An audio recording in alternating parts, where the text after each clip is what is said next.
Okay, so let's get on to my favorite part anyway, was the mess tent.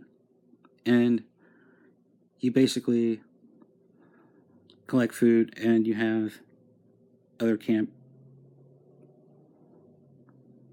campers trying to stop you, and they throw silverware at you. So you just go and you collect food and you can throw it at them.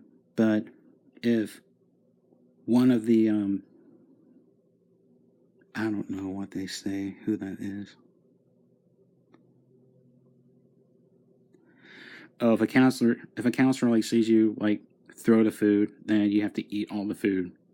And there's like checkpoints. I think checkpoints, and whatever food you have left over gets converted into those god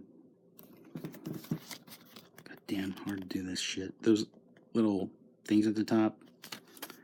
Those are your hit points, and then will get converted like a certain amount. Like each set amount of food that you have will turn into those things, and it's really important for actually being able to get far into the game. So, and then you do that back and forth.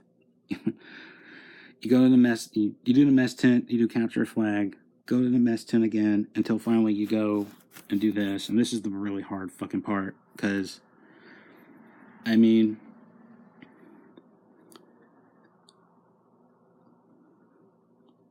it's just a pain in the ass sometimes. Like things will just knock you right off and kill you, and hard to tell how close you can get things because you got to time things so you don't get hit.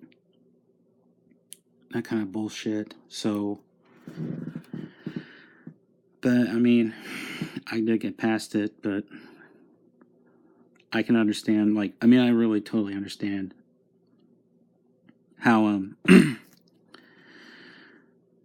people say they didn't like this, it's too hard. I understand. I mean, it was a challenge for me when I was like in 5th grade, but I still beat the game. But I totally understand why they thought it would be a bad game or hard. I'm not gonna say it's a bad game. It's not. It just has some game flaws in it, like any other game does.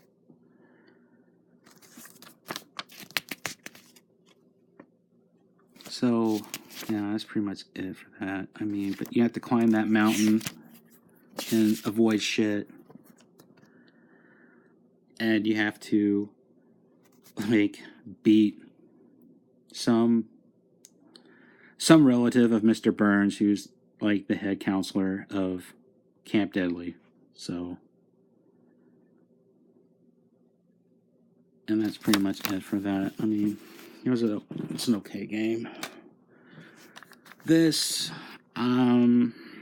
it's okay, but I don't think this. I mean, I don't even know if you can beat this game because it just seems like it keeps going, but I can never get past. I'll show you an instruction booklet because what I mean by that. But I mean, they had one for Nintendo, they had one for Sega, and they had one for Super Nintendo, and they're all different. So, and I played the one for Nintendo, and I played the one for Sega. Obviously didn't play the one for Super Nintendo, but I think this one was probably the weakest one. But again, it's Game Boy. And I mean, pretty much, I mean, you had to ask for these games. You just asked for them because nobody was renting these things out. I think like in 5th grade, I think the Marsh in Plainfield, they were like the only place that would rent actual Game Boy games. and then they stopped doing it. So it was like the only place that rented Game Boy games out. So I mean, basically, you would either have to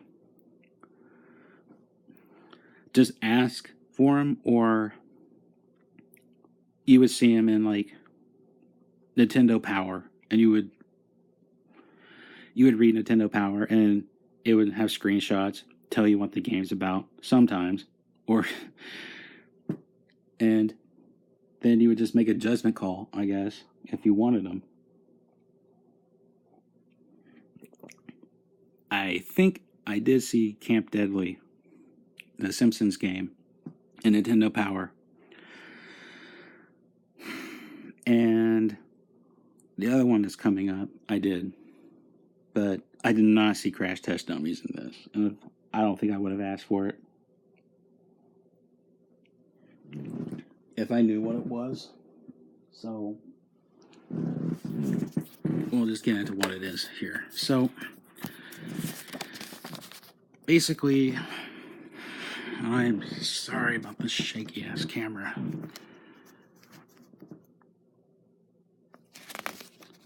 Basically, you're just trying to save up. The storyline is you're trying to save up money for a vacation. So it's just broken up into like certain days. So day one, stunt work. You just dive off a building, and you're supposed to hit as many things on your way down. And then how well it's like how many things you hit and how much time you had left remaining is determined like how much money you actually get in addition to when you beat it and certain things. So especially with that one. So let's see what else. Day 2, testing air bumpers. So you just drive around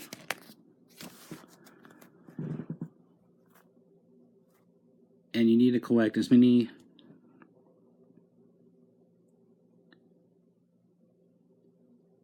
air cans before you hit, the wall.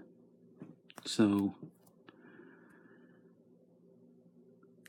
pretty much, I mean, that's pretty much all you do. Then, let's see, day 3, you have to go down a ski slope.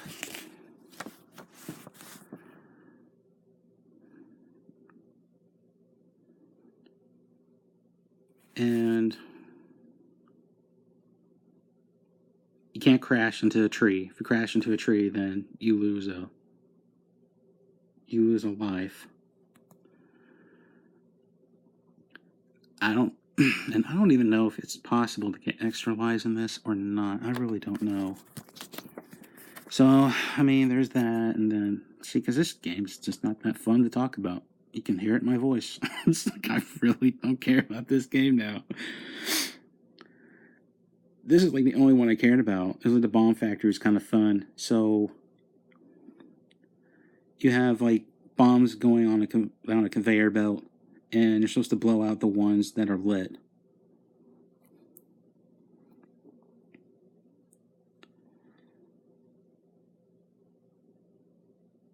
And if you have like a certain amount of bombs that go down there, go into the bin when they're lit, then you fail it.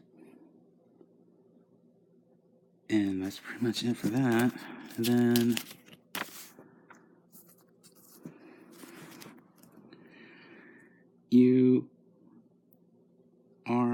this is the hardest one. You're just in a spaceship, and you're just supposed to just fly around and try to find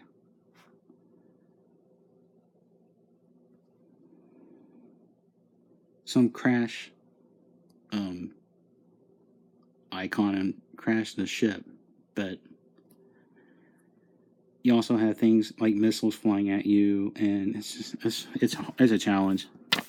And then, I mean, that's it. And it just goes back to like day one. So I don't know if it just keeps going and you can beat this game, or if it's just like, you know, like an Atari game and you just keep going, because they keep increasingly getting harder as you go through like week. I don't know. I think I got to like week 3 and it was still going. So, I mean, I don't know if it, I mean, like I said, I really don't know if it ends or if it's just like score based. I tried looking it up on Wikipedia or some other places, and I cannot find any information about this game whatsoever. So, I may be the only person who played this game. So,